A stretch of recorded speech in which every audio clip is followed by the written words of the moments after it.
Good morning. I'm Reg Barney, and welcome back to Religion in the News. My guest is Robert Long, and welcome to our program today, Robert. Yes, sir. And you're doing a mentoring program, Yes, so sir. that's just awesome. I think it is for young boys. But first of all, Robert, I want to talk about you are from Christ Church, Yes. and so your pastor is Bishop J. Laverne Tyson, and the leading lady is Linda Sue Tyson. okay. Yes, it's located at 6601 North Grandview Drive. Awesome, awesome. Well, but let's talk about this. First of all, you were a athlete of all athletes, okay? yes. And in the 80s, I remember you doing it, and what, 3,000 push-ups, Push-ups. 20 miles a day. So talk about that and where you're going with this mentor program, because you said that you had a stroke, and God had just kind of done some things with you. Let's talk about that. Well, I had a stroke 9 years ago, but the situation with my situation now is that it's getting better. By me having a stroke, just to make me be down to earth, more humble, more relaxing. I don't get upset. I don't let nothing bother me, but I do exercise. I'm still hurting as I talk to you. On the left side of my body, I'm burning, stinging like I'm on fire, and I see double vision, but God.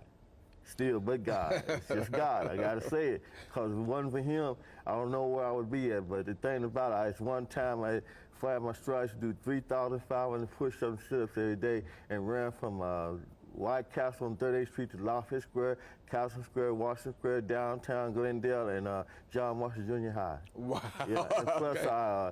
I had a chance to go to California, and I raced against 7 horses, and I beat them in a football field, and they gave me $7,000. You beat seven horses. In a, And plus, they had a hidden start, and I had to run after they got through, but I still beat them. They gave me $7,000. and then you did something on the fairgrounds. I remember Yes, years at the fairground. at the Mhm. fairgrounds, Yes, at and the then with $7,000. So what was that like? That experience, the experience from coming from doing and being just fit all the time, and then Well, you know, I look at it this way.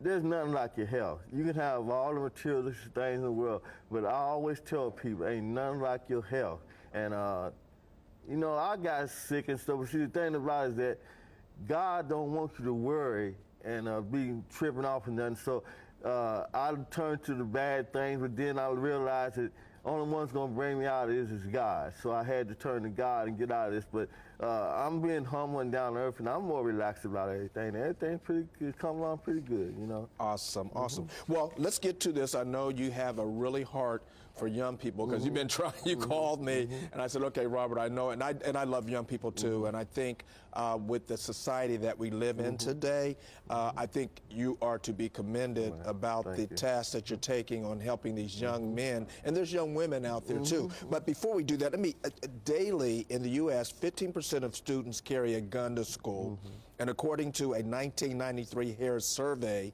of 6th graders through 12th graders, homicides committed by 15 to 19 years old using firearms rose 61%, and that was between 1979 and 1989. And the American Psychology Association Commission on Violence and Youth reports, according to the FBI reports, juvenile firearms murderers rose 79% in just the last 10 years.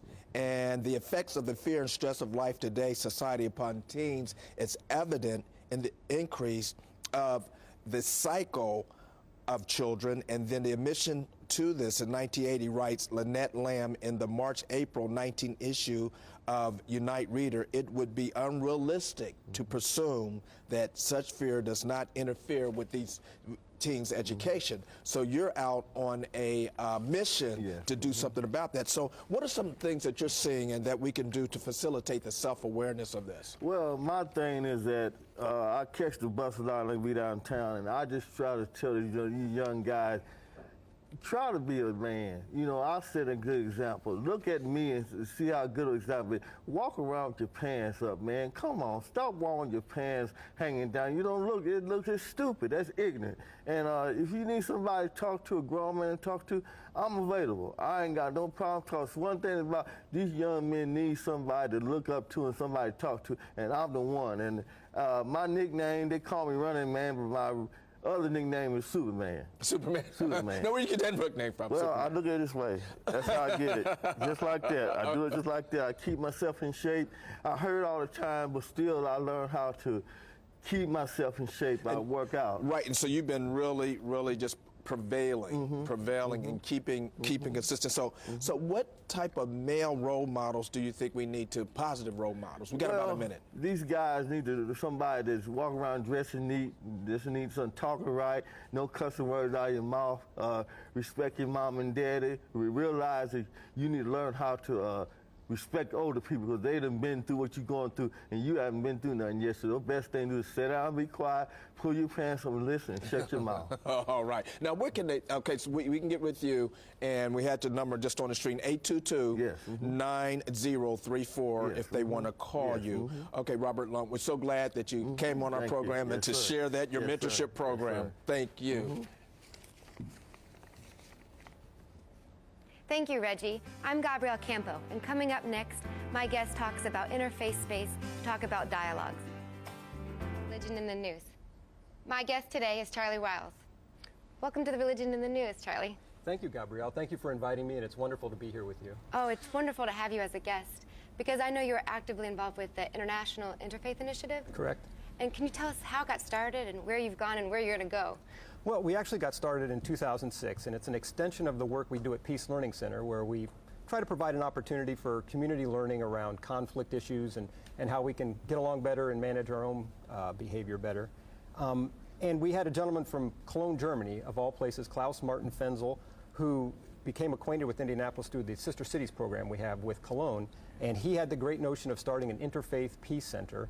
And we at the Peace Learning Center said, well, maybe we could get some children from different faith backgrounds to have a dialogue and tell us what that might mean to them.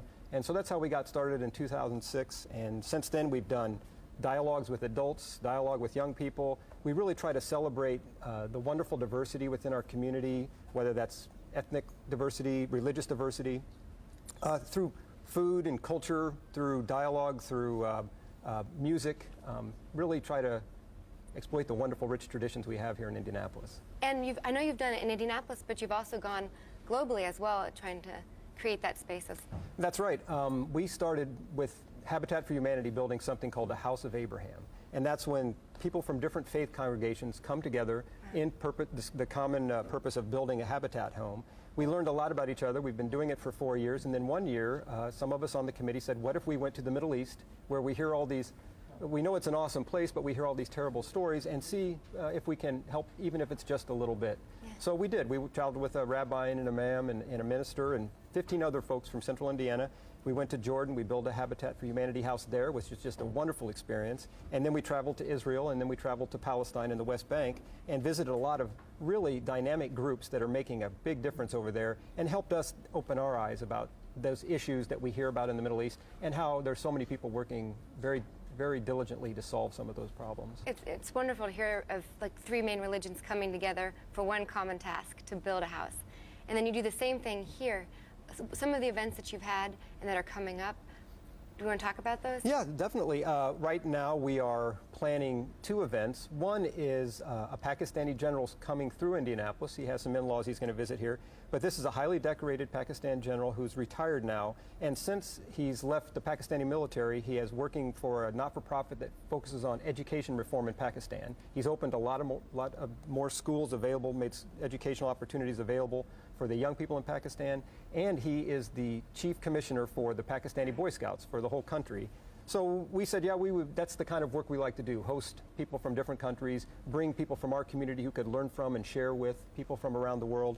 And so we have the director of Boy Scouts here in central Indiana coming to meet with this Pakistani general, and we have some other folks from the military and religious community that are going to come and hopefully share some ideas of how we can work together to make a better world. Absolutely. And I know that you have some pictures and photos of other events you'd like to share. Would you like to talk about those photos? Sure, I'd love to, yeah. Some of the work that we're doing, I did send a couple of pictures in.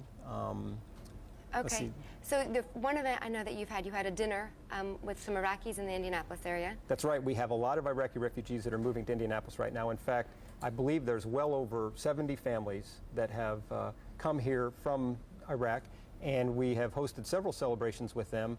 A lot of them revolve around food because the food is a very strong tradition in Iraq. And currently we're working with Butler University. We're getting students from their religion studies, students from their international relations, and students from their political science department to meet with and work with the Iraqis, to learn from them, and then to share some of the amazing things in our culture with the Iraqis, which you can imagine they're having a difficult time adjusting to a new culture, to a new climate. You know, today, while we're here in the studio, it's like 8 degrees outside, and Baghdad just doesn't get that cold. So that's right. So you have the Pakistani general coming February 1st? February 1st, Tuesday, at the Interchurch Center, where our offices are, 42nd and Michigan Road. And then on February 17th, we're hosting, I think, a very unique conversation about women in faith. And we have some amazing women leaders in faith in our community. Bishop Kate Wainick with the Episcopal Church is going to speak. Lubaba Abdullah, she is part of the Muslim Alliance of Indiana, and she's going to talk and share her thoughts. We've asked Angelique Walker-Smith from the Church Federation of Indianapolis, which sponsors the show. She is also in our building, and she, I believe, has agreed to speak. Haven't confirmed yet. Wow. So we want to get a diversity of opinion. We want to talk about, you know, what are some of the issues that women face that's unique about being a woman in a leadership position in a faith tradition. So those are two wonderful events, Charlie. And if people want more information, what's the website or contact information? Our website is www.internationalinterfaith.org. And yeah, that has information about past programs, about programs that we have planned in the future, information and resources that people are interested in learning about other faith traditions. Yeah. We have a wonderful Sikh community, a wonderful Hindu community, and Buddhist community, and so our website we like to think of as a resource so people can connect with each other, learn, and try to understand each other better. Well, Charlie, thank you for all the work you do and for all the work that you're doing in our community. We greatly appreciate it. It's my pleasure. Thank you. Nice. Now, Carol, we'll be right back with a calendar. Stay tuned. You are invited to join us at our Religion in the News Appreciation Dinner. Be a part of this exciting event as we celebrate 52 years on the air. The dinner is next week, next Saturday, from January 29th from 6:30 p.m. to 8:30 p.m. at the Interfaith Center located at 1100 West 42nd Street. There is no cost to attend and the dinner is free. For more information, email us at religioninthenews@gmail.com. Be sure to tune in to Religion in the News in the upcoming weeks as we join the Church Federation of Greater Indianapolis in their journey to the 2012 Centennial Celebration. For more information on how you can participate, visit indyfaith.org. Thanks, Carol, and thank you for joining us today on Religion in the News. You can share your upcoming event on our calendar by sending it to us at least 2 weeks in advance to the Wish TV address on the screen, or email your event and prayer requests to us at religionwishtv.com. You can also check us out on Facebook under Religion in the News. Check out our guest information today and our calendar events this week by visiting wishtv.com, click on Community, and then on Religion in the News. Also visit the Church Federation of Greater Indianapolis' website at indyfaith.org. Here's our calendar. Have a great week.